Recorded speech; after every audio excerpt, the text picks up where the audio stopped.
All right, so our first speaker is going to be Anthony Stevens from National Industries for the Blind.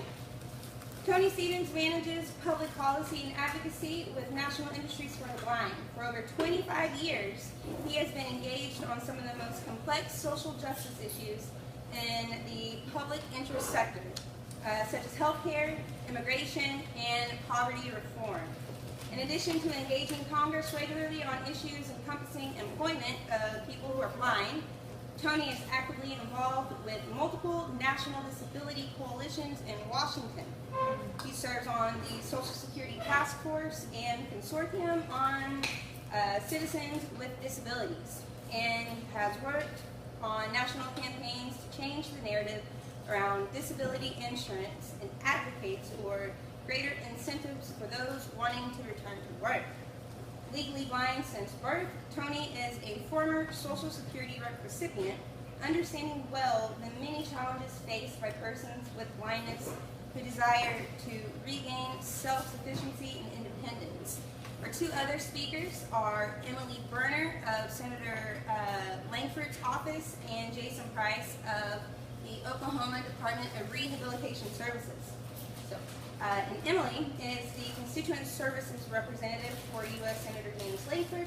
She serves in his Tulsa office, where she advocates for constituents with issues involving Social Security, Medicare, healthcare, agriculture, and several other federal issues.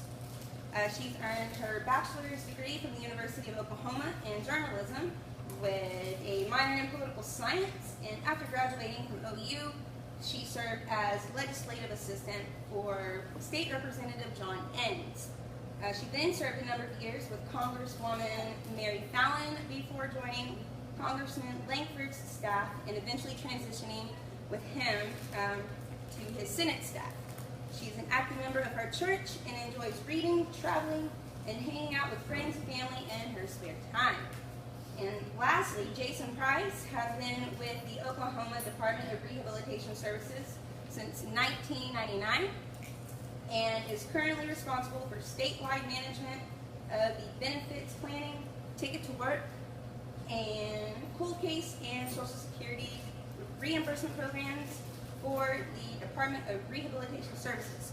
And he is also a Social Security Administration Community Work Incentives Coordinator, as well as a certified rehabilitation counselor. So, without further ado, let's bring Mr. Stevens to the front and give us some insights on the potential changes that might be coming in 2016 to the benefits program.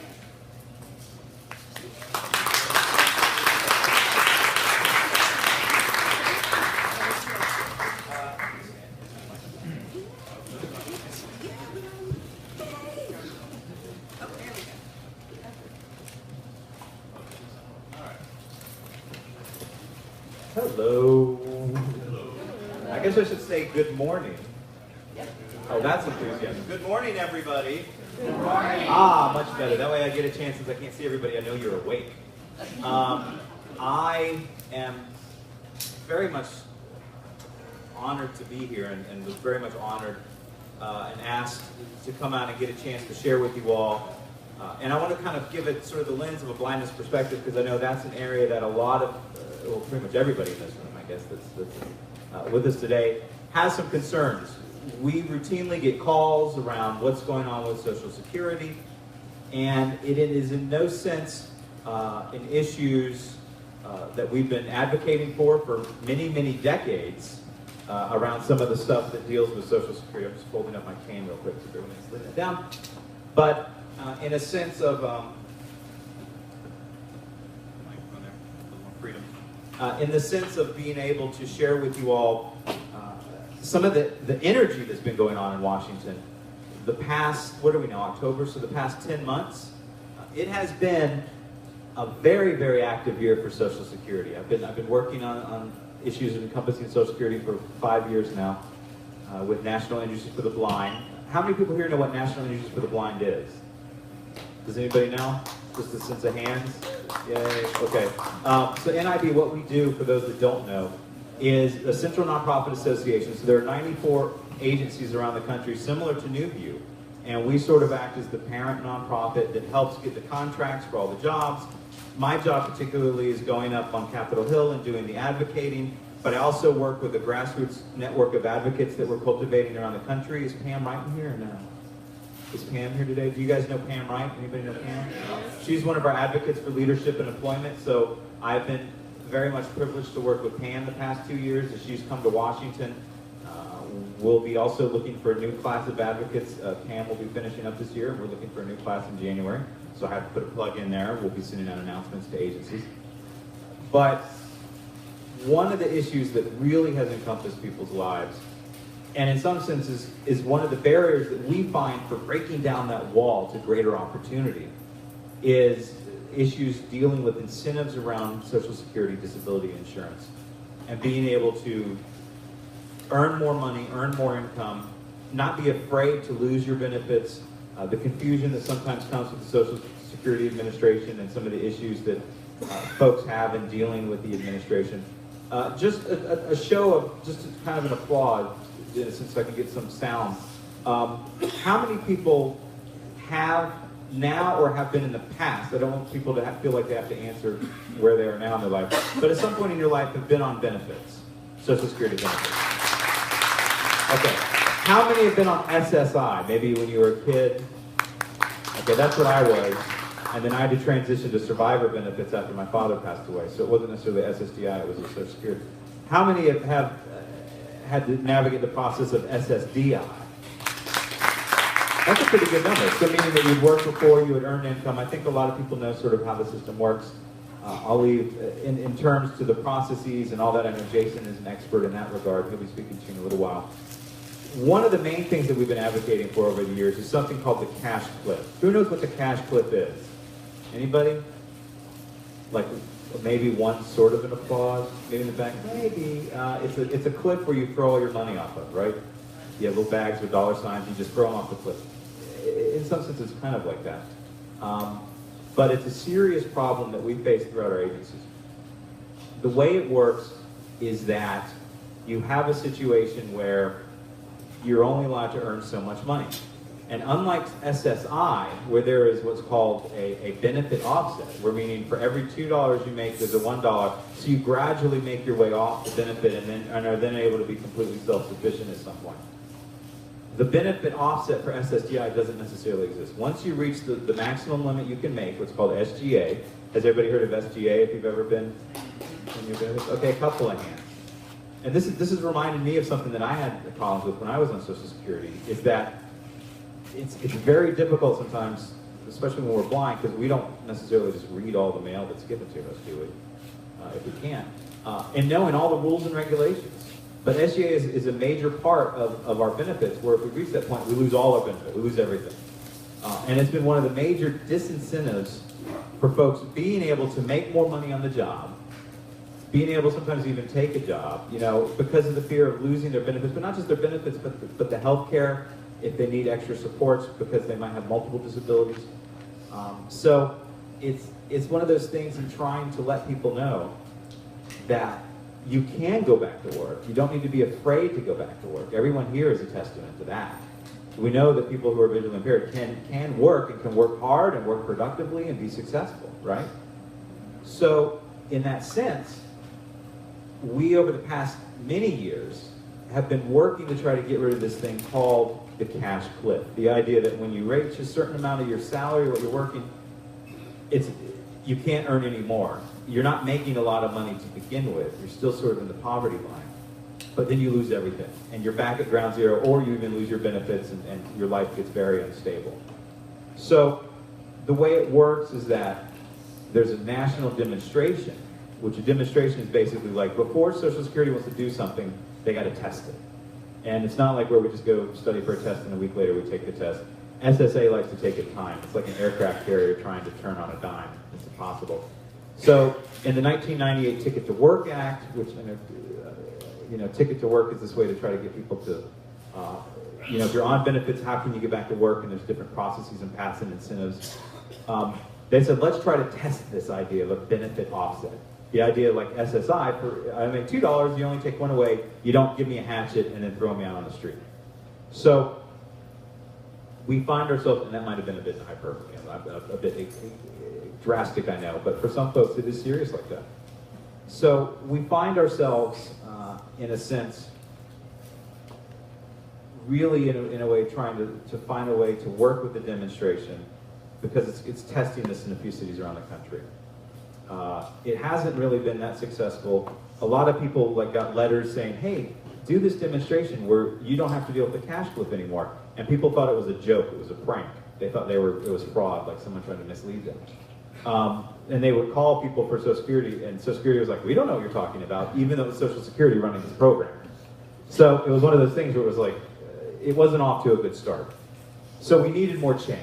And then two, there are concerns over what's called induction, with the idea that suddenly if you make an incentive for folks to go back to work for Social Security, and tell me if this is true for anyone that's had to go to the Social Security office and wait in line for hours, there's going to be a flood of people running down the street to join SSDI, to sign up for SSDI, and they call that induction. It's one of the negative things that has held back folks really making the plunge and fixing the cash cliff to make it like SSI, this idea of induction. But I think, again, for those that have had to deal with navigating the Social Security process, it's not, it takes a lot of work. So we've been advocating for this, and in light of this, at the same time this is going on, there's a thing called the trust fund. Now what the trust fund is a bank account. Does anyone have a savings account? Yeah, folks have savings accounts. So you know how you earn some interest, you earn some, you make money, and that it's like the pot that you can pull up for emergencies. The money that we pay out of our salaries now for Social Security only covers 80% of the checks of Social Security what we get. So like you and me, when we make money, and then that money gets deducted for our taxes, part of that goes to cover Social Security for people over 65 and older, and then for the disability insurance. It's like a hot and cold water where there's these two knobs, and government will turn one knob and say, okay, we're going to let a little bit in here to disability and this much into old age survivors. So the money that comes out of your check is split, and some goes to disability insurance, the other goes to old age survivor insurance for people over 65. Now, this trust fund, this savings account, is going to be dry next year. This is what's raised a lot of concerns with folks. Because what's going to happen is folks on SSDI, if this trust fund depletes, if the money runs out, 20% of our Social Security checks will get cut on disability insurance. So $100 suddenly becomes $80. And when rent is more expensive, food is more expensive, that's a huge cut, isn't it? Right? So suddenly we've been dealing with the benefit offset, and we start getting tons of calls this year around the depletion and the allocation, they call it, of money. Basically, they need to turn a little bit more cold water down on old age survivors. Maybe not cold water, you don't want to shock people too much in their later years. So, and adjust the other faucet and let the water start coming through to fill more into that bucket for the disability insurance. So they're regulating the money. Now, I had all this stuff worked out to come talk to you about the proposals and the plans and all these different things in Washington, because it has become, in some sense, at the beginning of the year, there were some things done in Congress that kind of made it a partisan issue, meaning the Democrats had their ideas and the Republicans had their ideas. And it was going to be a heated battle that we were afraid in the disability community. We might be battling up to the minute when the trust fund that last check would be signed, and then there'd be no more money in that savings account, in the trust fund account. There was a real gut nervousness in Washington amongst all the advocates. Until yesterday, when I read the Washington Post, the trust fund, the savings account, is going to be dry next year. This is what's raised a lot of concerns with folks. Because what's going to happen is folks on SSDI, if this trust fund depletes, if the money runs out, 20% of our Social Security checks will get cut on disability insurance. So $100 suddenly becomes $80. And when rent is more expensive, food is more expensive, that's a huge cut, isn't it? Right? So suddenly we've been dealing with the benefit offset, and we start getting tons of calls this year around the depletion and the allocation, they call it, of money. Basically, they need to turn a little bit more cold water down on old age survivors. Maybe not cold water, you don't want to shock people too much in their later years. So, and adjust the other faucet and let the water start coming through to fill more into that bucket for the disability insurance. So they're regulating the money. Now, I had all this stuff worked out to come talk to you about the proposals and the plans and all these different things in Washington, because it has become, in some sense, at the beginning of the year, there were some things done in Congress that kind of made it a partisan issue, meaning the Democrats had their ideas and the Republicans had their ideas.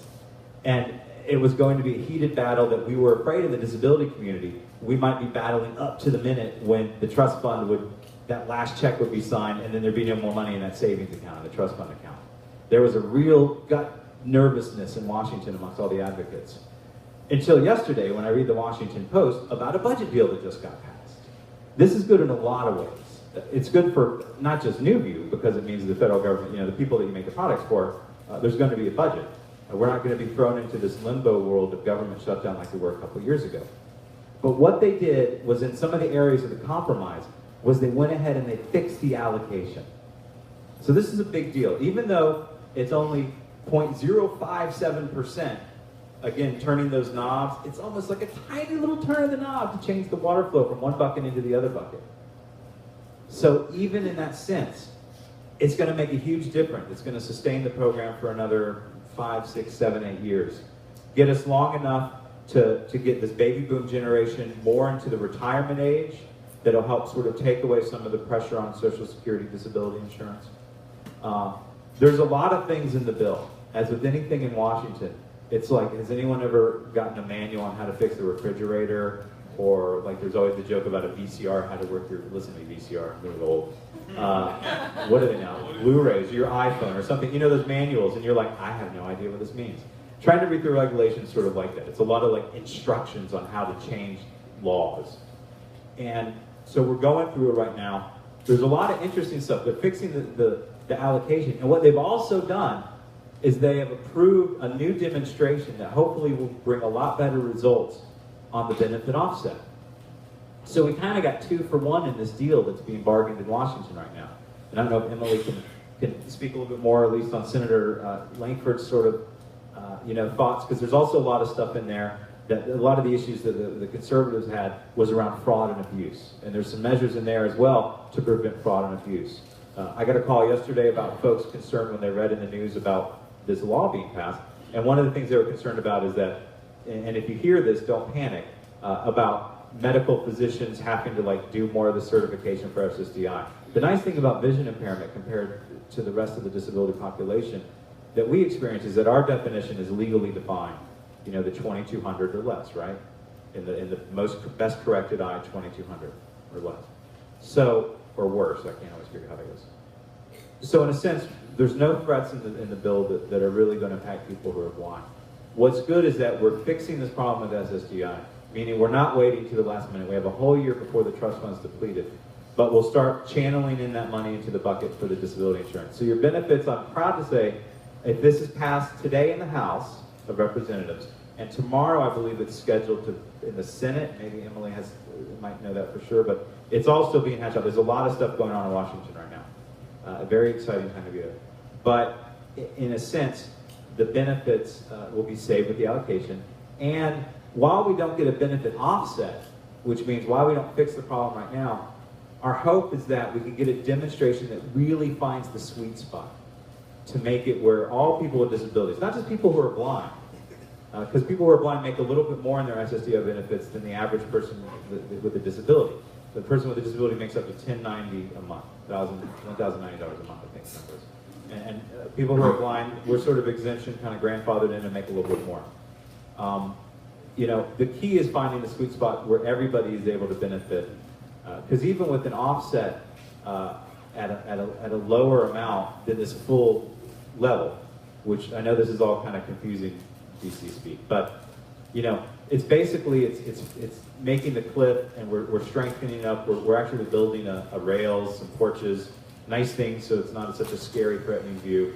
But when you kind of come up to the cliff, it's more of a gradual slope off of it, and that's what you got to really think about. The idea that earning more money, making more money, being able to find greater opportunities, be able to say yes to a promotion or yes to more hours in the job isn't going to hurt you, hopefully in a few years.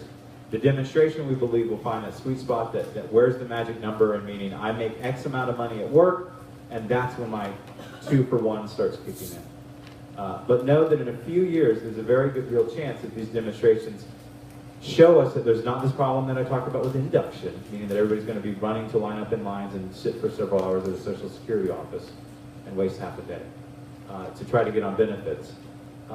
But the idea that we find this right spot through a demonstration, through testing it, that in a few years, this is an issue we have been dealing with for decades, can finally be overcome. And so in a few years, hopefully we can have greater incentives to be able to earn more, to be able to afford to buy a house and raise a family and that kind of stuff, or whatever we want to do with our money, whatever you want to do with it, So hopefully I've given you a sense of what's going on in Washington. Like I said, literally it's a big time. Right now as we're speaking even, they could be debating it on the floor. I'm not really sure, because I haven't picked up the newspaper too much since early this morning, but this is an exciting time in Washington going on. And it's, one of the things that has gotten a lot of media attention are issues that impact us all around disability insurance. So know that there's a lot of people advocating for your rights up in Washington right now, both in the Senate, Republicans and Democrats, and as well as folks like myself up there. And if anybody has any questions now or afterwards in Washington, I'm always available to answer questions for employees around some of these policy issues that are hard to understand sometimes. So thanks for the opportunity to come. My first time in Oklahoma, I completely loved it. I wish I could stay for the Thunder tonight, because I know everyone is excited about that starting up. But it's nice to check another state off the list, and thanks for the hospitality. So thanks, everyone.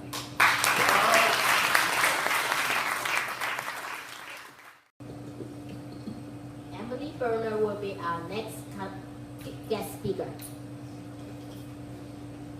While she already introduced me, I'm from Senator James Lankford's office, and what I do is constituent services for the senator. That means when people have problems with federal agency, they can call their congressional office, and then we can kind of help them through the process, the bureaucratic process, kind of help them get it unstuck in situations. I do Medicare, healthcare, agriculture issues, marketplace, and then also Social Security. I've been doing Social Security issues for when he was in the House and now also in the Senate. And so I'm fairly familiar with the process. I'm kind of familiar on a 1,000-foot level with the legislative part of it, but as I see what's going on the ground through constituents who come to our office, that becomes part of the conversations as the senator considers reform. And so he's been really involved in that for the past few years. He's had several hearings with Representative Jackie Spear. I think about a year ago they did a huge letter to Commissioner Colvin. And then of course this year he's actually about to come out with some Social Security legislation. So this is interesting timing. But you'll be hearing about that in the next week. Of course, as we're talking about Social Security with the budget and the debt ceiling and things. So I think some folks are having a little hard time hearing. Yeah. I'm sorry. Well, that's a little bit better. It's like all the way up to now. Now I can hear myself. Do I need to repeat like all of that? Yeah. So my counterpart in our Washington, D.C. office is Catherine Wheeler, and she works on the legislative side of this, and so she has helped me a lot in preparing for today, especially for the, that is so much better, especially for the question and answer part. But, so Senator Lankford, I talked about his hearings. He wants the system to work for those who really need it. But he's been taking a hard look at the fraud and abuse component and program integrity, specifically actually ALJ offices. Are you all familiar with ODAR? Anyone? No. A little bit? So, and then of course the trustee report came out this past year that sounded the alarm that in 2016 it's going to go insolvent, so we need to reallocate funds, but then we also need to work on real reform. With this deal that Tony talked about, that's coming up next week, that actually reallocates and does a little bit of reform, not enough though, as far as the center is concerned, and it kicks the can down the road for 7 years. I will actually read you what he wrote on Facebook yesterday. Okay, I've been reading, so this is Senator James Lankford on Facebook. I've been reading through this budget deal that was announced last night, and I have major problems with it. It makes no serious spending reductions, and the Social Security Disability Insurance measures simply kick the can down the road. And it spends less on defense than our Senate Appropriations Committee passed through committee. In my opinion, it perpetuates the status quo. So, that's what the senator thinks about it.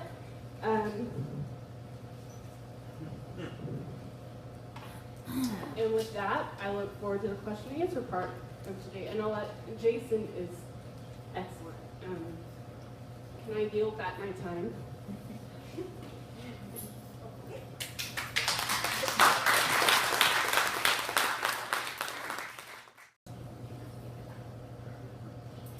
Jason Price will be the last speaker of the day. How's everybody doing? Good. So what's this Social Security stuff everybody's talking about?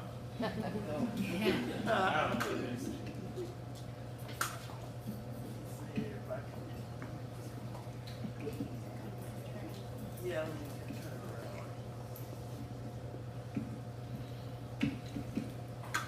I'm with the Oklahoma Department of Rehab Services, and I run the Social Security programs there. And I wanted to come and talk to you a little bit about what we do. We help people sort of lifetime of employment. So if you're having Social Security troubles, if you desire to work but you don't understand what the working centers really are, we can help you with that. We can help you answer those questions. We can help you resolve those issues with Social Security. I'd like to interact with you a little bit. If any of you have questions about your disability benefits, I'll do my best to help you decipher some of those. If you'd like to ask me questions, I'll be glad to field some. If not, I can give you some general overviews. Does everybody understand how many of you, if you're comfortable telling me, are on SSDI right now? Okay? Yeah, we're on DI. How many of you have worked a little bit since you've been on DI? Great, great. Does everybody understand what the trial work period is? Well, if you want to temp work for while you're on disability, Social Security gives you 9 months of unlimited earnings to try work before anything happens to your check if you're on SSDI, which is a great way to try work. And I really encourage everyone to try that. And if they are interested in work, you have the trial work months as kind of a safety net, and also you can build a savings account because you're still getting your SSDI check without those 9 months. Actually, it's 12 because you get 3 months of grace after the 9 months. So that's one very important work incentive for people on DI. So it's important to know that work incentives are out there, you know, and safety nets. And it's easy to get back on benefits if working doesn't pan out. I have cerebral palsy, I'm in a wheelchair, and working changed my life. And I know it will change all of your lives if you're not already working. I always say the second question people ask you is, what do you do? What's your name and what do you do? Well, I found out early on that saying, well, I sit at home and draw SSI is not a very cool answer, especially back in my single days. So I want to help everyone get their piece of the American dream. And the Department of Rehab Services can help you do that. On my staff, I have trained Social Security work incentive counselors that are ready to help you connect with a work plan that will protect your benefits until you work until you earn enough that you don't need them. Okay? The vocational rehab program does not want to put people on benefits in a job that puts them just above SGA.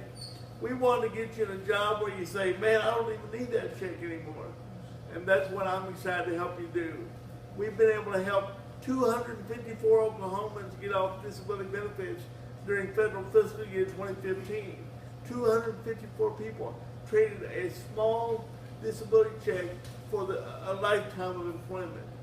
And for the right to answer that question, what do you do? So that's what I do, that's what my passion is, and I'm here to help you and here to share my expertise with you. Does anybody have any questions? The disability program is very important. I worked closely with Ms. Berner and other members of Senator Lankford staff to protect the program. I'm an advocate for the program, and I believe that the disability insurance program needs to be continued. I do worry that we have people getting on benefits with more and more unusual disabilities, and it's caused a little bit of a drain on the program for those of us with more identifiable and profound disabilities. I know that's kind of concerning. I know Senator Lankford worked hard on that, looking at reform to make sure that the people that are on benefits need to be on it. So I hope that we continue funding the DI program because it's so key.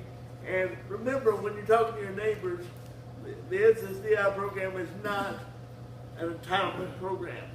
It's an insurance program. People have worked and paid into it. It's your right. It's not like SSI. It's an insurance, not an entitlement. Okay? Don't let fear of losing benefits discourage you from trying work. That's my big message here, folks. Try work. I'm here to help you. There's no downside. Getting back on benefits is a snap, especially if you're statutorily blind.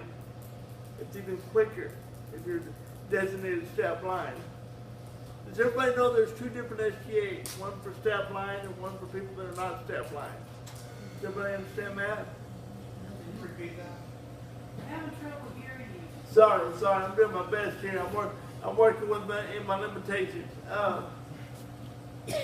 There's two different SGA levels, okay? Substantial gainful activity, earnings levels for people that are statutorily blind is a little over $1,900 a month before anything happens to your check, or if you're on SSI or DI.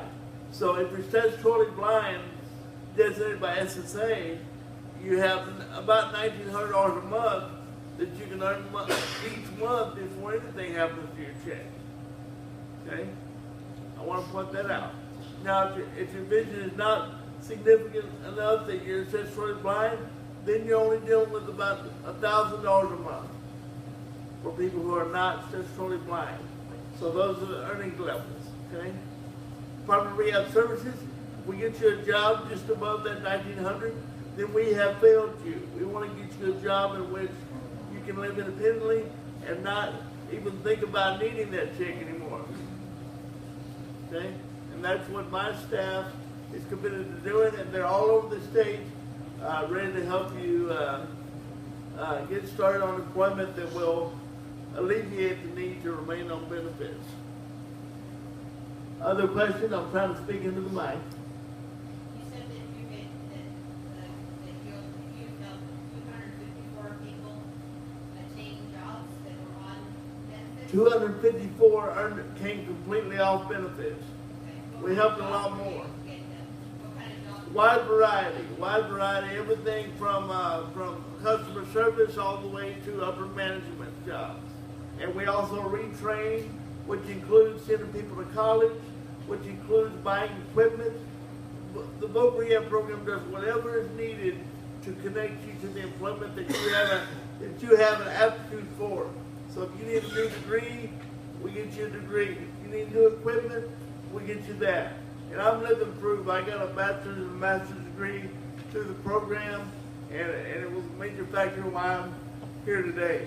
So take advantage of this program, give it a try, and we'll help you.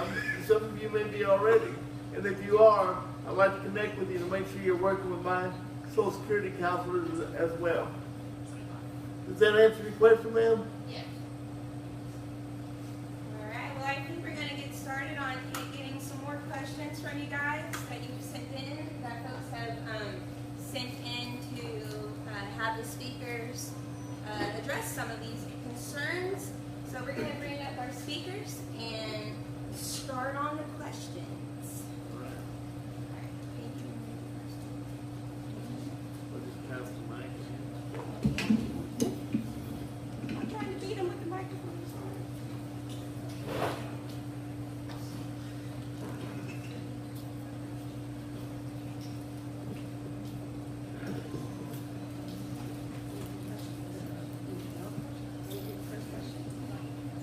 All right, guys, can you hear me? Okay. So our first question, and Emily and Tony and Jason, just feel free to jump in if you have an answer. So our first question. According to MarketWatch's September 30th article, Social Security Technical Panel concludes trustees' assumptions reasonable. Alicia H. Munell states, women have essentially caught up to men on insurance and incident rates. The baby boomers are moving into retirement, and the percentage of SSDI claims allowed has been declining since 2001. If these are properly stated facts, how is SSDI still on the chopping block every year when it's time to pass budget?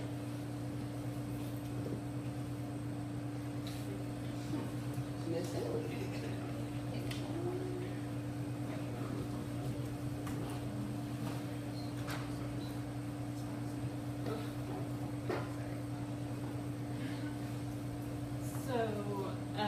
On the chopping block when it comes to budget, I'm not really sure I would say that it's on the chopping block. It needs reformed, and of course maybe a little bit of shuffling of the funds to make sure needed programs are funded.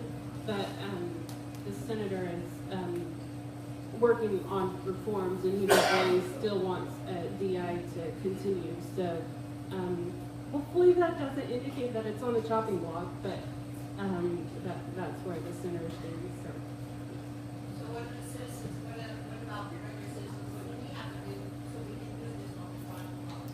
Is this off the chopping block? To take it off the chopping block, I don't think it is on the chopping block.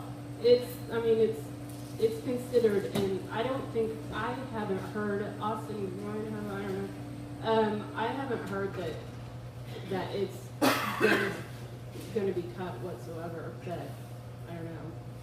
Can I answer that? Yes.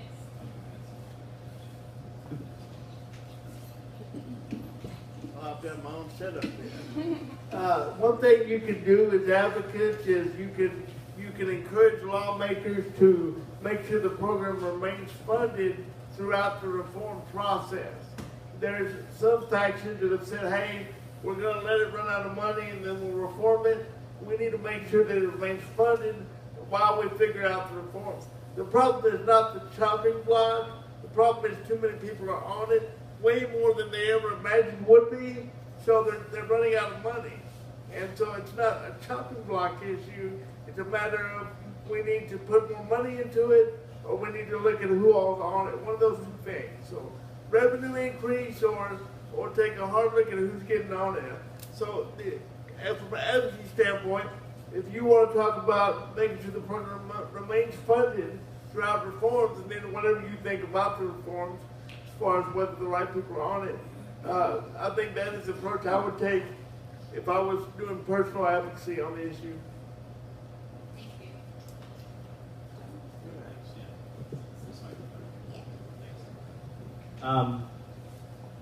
I love the question, because it seemed like one of those questions like when you're in a hearing or something. Someone says, according to MarketWatch on September 30th. It was a great question though, because we hear that a lot about why are we where we are at? How did we get here now? Because Emily raised a good point when she was reading the senator's comment.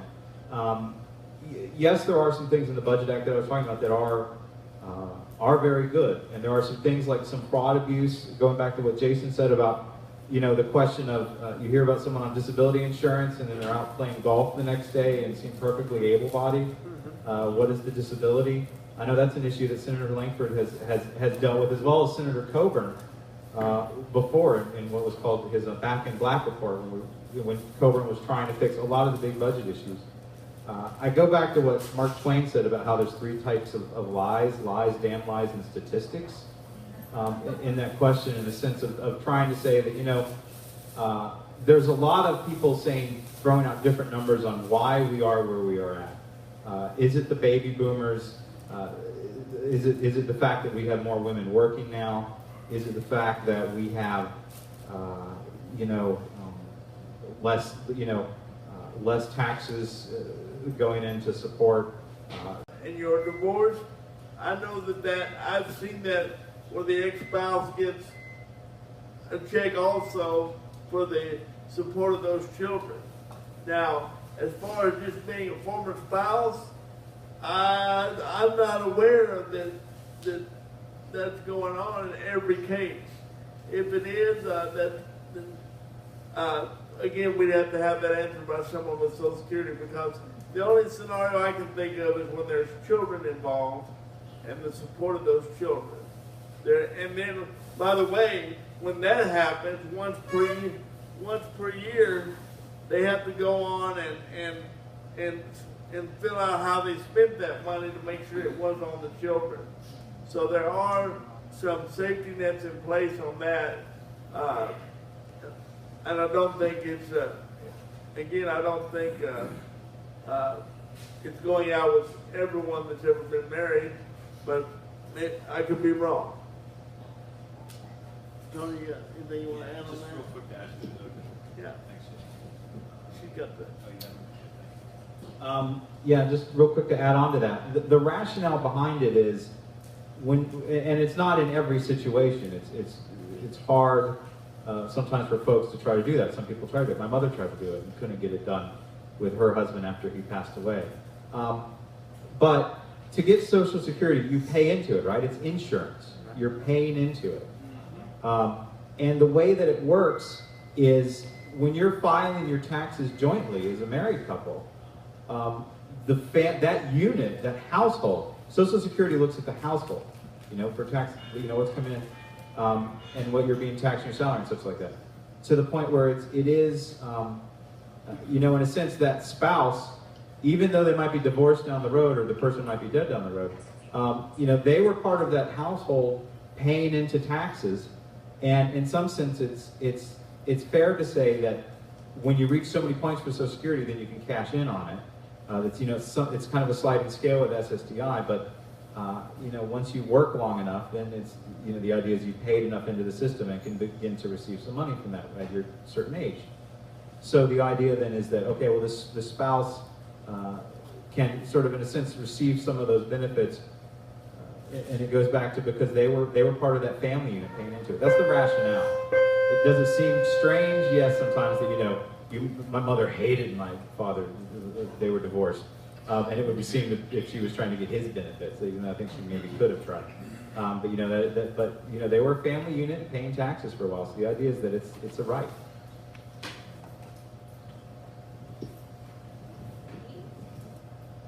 What's the difference between Social Security insurance and disability insurance? All right. I'm gonna interpret that question to be, what is the difference between Social Security disability insurance and supplemental security income? Is that what the question was? Or is it? Yep. Okay. Real quick. Again, we've all touched on this. Social Security disability insurance is an insurance that you paid into by your work credits or your parents' work credits in some cases. And whereas SSI, supplemental security income, is an entitlement. Okay, you don't have to work to get it, you know. So Social Security Disability Insurance is part of a broad Title II of the Social Security Act, okay? Includes survivors benefits, all sorts of things, railroad retirement, all various things, whereas supplemental security income comes in later in Title 16. So the big difference is there are more robust work incentives with disability insurance for the most part. For example, I mentioned the trial work period. You can try work for a year, keep getting your check. When you're on SSI, as soon as you earn, well, they give you basically $85, but once they discard the first 85, like Tony said, it's basically 2 for 1, you know, on your check reduction. So it's pretty instantaneous. Does that answer your question? Or we could go into 2 hours worth of discussion about the differences, but real quickly, that's the difference. One's an insurance, one's an entitlement. Okay, so following up on that one, if people who've been receiving SSDI for a significant amount of time are now deemed less disabled based on the new proposed changes, would job training programs be available to help them transition into the workforce? And I'm going to combine a question that's along the same lines of that. What are the incentives, and is that at a federal level? Would that be at a state level? And who's going to cover the costs for providing those incentives to get people working? Well, the incentives span both programs, SSI and SSDI. There's some variants, okay? But here's the big one. It spends out from DR. If you're on disability, whether it's DI or SSI, and you decide you want to try VR, then during the whole time you work with voc rehab, you will not be subject to a medical review for your disability. That's a huge one, especially for people that have disabilities that they had a hard time getting on benefits. While you're working with VR towards employment, you are exempted from going through the yearly medical review. That's a big one, okay? We talked about the trial work period. Here's another big one for people on SSI. We have what's called B weeks, blind work expenses. So if you get a job and you have to take special transportation, taxi cab, driver, paratransit, bus, those costs can be deducted from your earnings. Therefore, you keep more of your SSI check. That also includes stuff like when you go get stuff at work, all sorts of expenses can be deducted as blind work expenses. Now, for my disability, we have what's called IRWIs, impairment-related work expenses, which work the same, but they're not as broad. Blind work expenses even include stuff like lunch and things of that nature, where mine, the impairment-related are always tied around transportation, whatever, durable medical, but what's really cool about the BWEs is they're more broad. So again, another reason to try work and check it out. If you're on disability and you're temp work and it doesn't work out, you have 5 years where you can instantly be put back on benefits. So it's all the more reason to try. And what do people worry about other than losing their check? What's the other thing people worry about? The medical benefits. If you're on SSDI and you go to work and you go to work for so much of your check is gone, you keep your Medicare for 93 months, folks. 7 years. It's a long time. And if you want it beyond that, you can buy it from the federal government for an amount comparable to what insurance will be. So Medicare is available ongoing, even if you have a job that doesn't have insurance. Now my hope is that we get you the job that has insurance, so you don't worry about it. Good insurance. Now if you're on SSI, Medicaid, as soon as you go over $2,000 a month, Medicaid is going to stop.